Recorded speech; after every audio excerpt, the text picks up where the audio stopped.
Sinabi din ni DILIMAN na nagpapasalamat siya kay Pangulong Bongbong Marcos dahil nirespeto aniya nito ang kalayaan ng hudikatura at ang rule of law. Pinasalamatan din ng dating senadora ang mga naniwala sa kanya, lalo na ang kanyang supporters.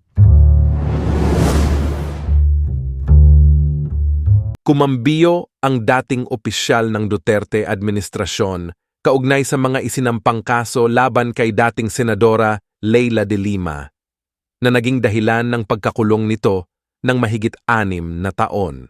Sinabi ni Harry Roque na hindi si dating Pangulong Rodrigo Duterte ang nagsampa ng kasong droga kay de Lima, kundi ang mga sariling tao nito noon sa Department of Justice. DOAS.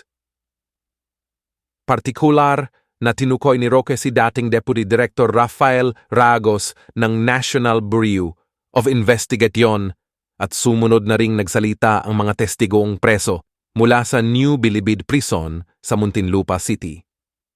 Sa mula at mula, wala namang pakialam dito si Presidente Duterte. Hindi po nagsampa ng kaso si Presidente Duterte. Hindi siya nag-utos na sampahan ng kaso si Leila de Lima. Sa totoo lang, ang unang lumabas na testigo ay sariling tao ni de Lima na dating NBI Deputy Director na si Rafael Ragos at matapos po yan, sunod-sunod na yung mga testigo na karamihan ay mga preso sa Muntinlupa, ani Roque. Hindi aniya kailangang magsalita ang dating Pangulo sa pansamantalang paglaya ni de Lima dahil hindi naman ito ang nagdemanda sa dating senadora. Ang panagutin ay yung mga testigong nagsinungaling kasi kaya naman siya nakasuhan ay dahil sa mga testimonya ng napakadaming testigo na lahat ngayon ay bumaligtad. Dagdag ni Roque. Dahil dito inulan ng komento sa social media, Ariel Malyari. The political unpredictability and lack of wisdom of incumbent government officials of our country. This is the reason why our country is moving backwards. The Filipino people are the ones suffering from lack of substance in governance of our country. God forbid that civil war will not occur before our public officials made sensible decisions to make our country a better place to live for the next generation to come. Dagdag din ni J.K. Crisostomo, the only DOJ secretary who initiated a prison-wide raid sa Bilibid. Finally, you were allowed to post bail. Hopefully madismiss na po yung case and you continue to be a protector of justice and rule of law. Dagdag din ni Jezreel Castrudes. Hindi naman sa naniniwala ang mga tao sa inyo. It is such that you deserve mercy.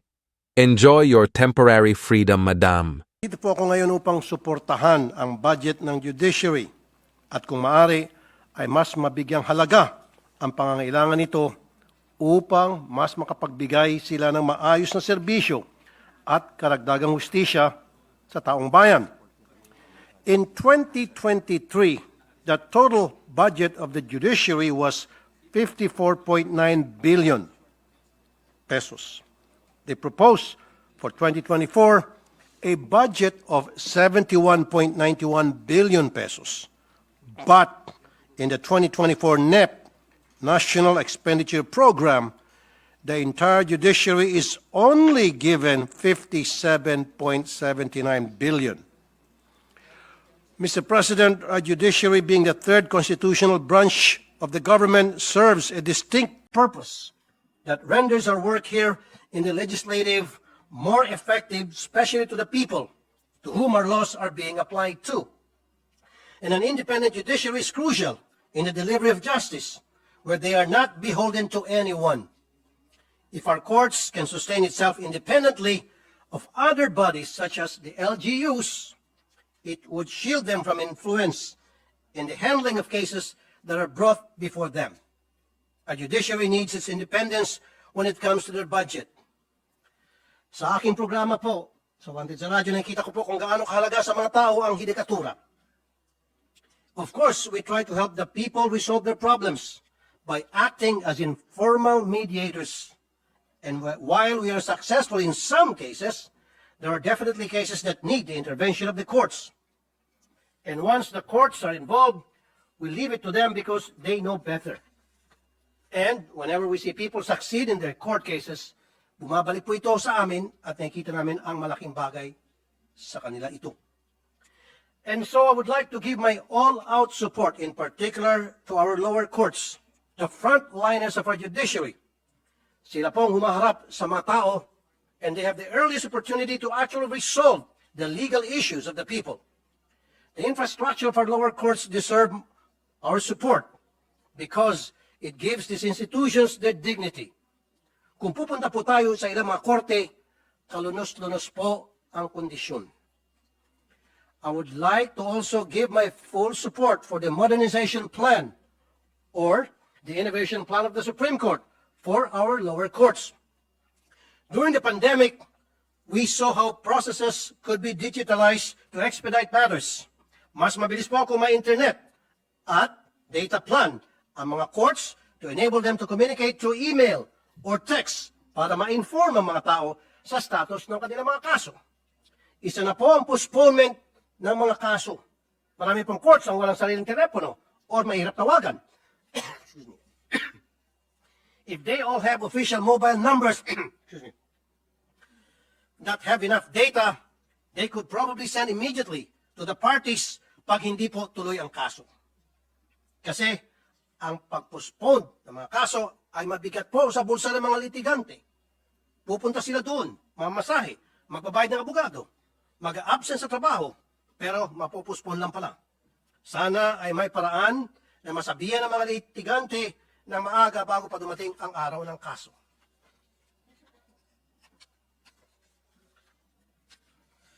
Susunod po, napansin ko na nawala sa NEP ang budget para sa hazard pay ng mga judges. In the past, budget, they were given hazard pay. It does not make sense that we have withdrawn this allocation from them. Our judges are in constant risk of their lives given the nature of their work.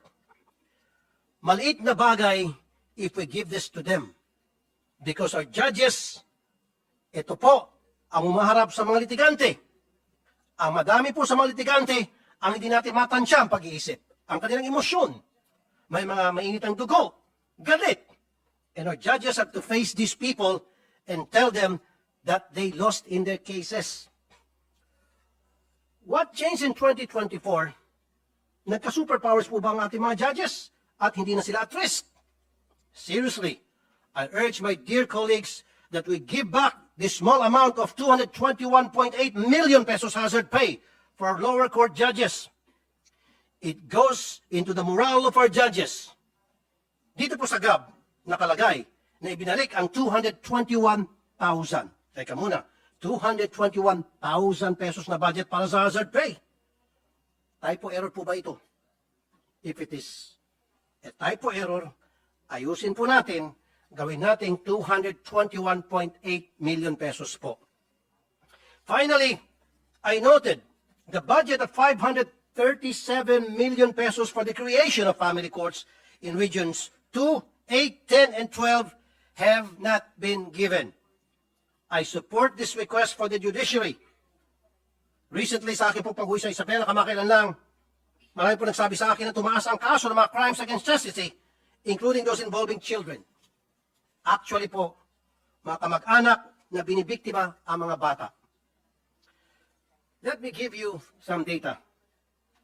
For the year 2022, these are the pending cases in regions 2, 8, 10, and 12 that should be handled by family courts na ngayon ay nasa RTC.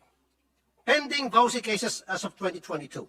Sa Region 2, 630.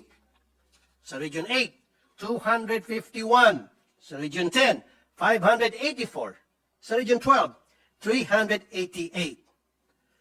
Pending rape involving minors cases as of 2022 na nasa RTC na dapat ay family court. Region 2, 1,184. Region 8, 753. Region 10, 1,239. Region 12, 561. Pending child abuse cases as of 2022. Region 2, 692. Region 8, 628. Region 10, 1,001. Region 12, 433.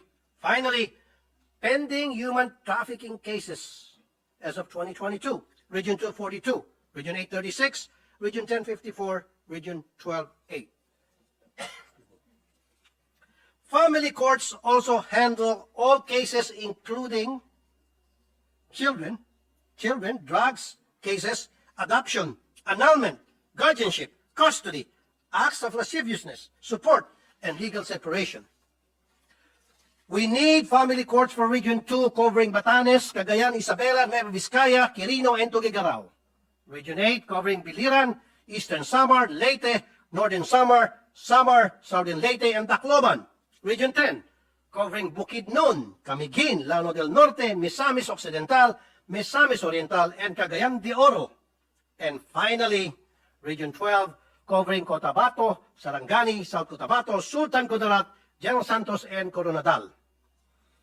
At present, there are 2,397 family court cases in Region 2, 762 in Region 8, 2,381 in Region 10, and 1,310 in Region 12.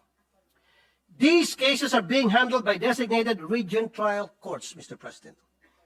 These courts are overburdened when it should be handled by family courts that could not be open because we have not allocated budget to them. Mr. President, our family courts help implement several laws that we enact here in the Senate, laws that particularly protect children. These children are brought to court, should be protected and be handled properly. Maraming salamat po, Mr. President.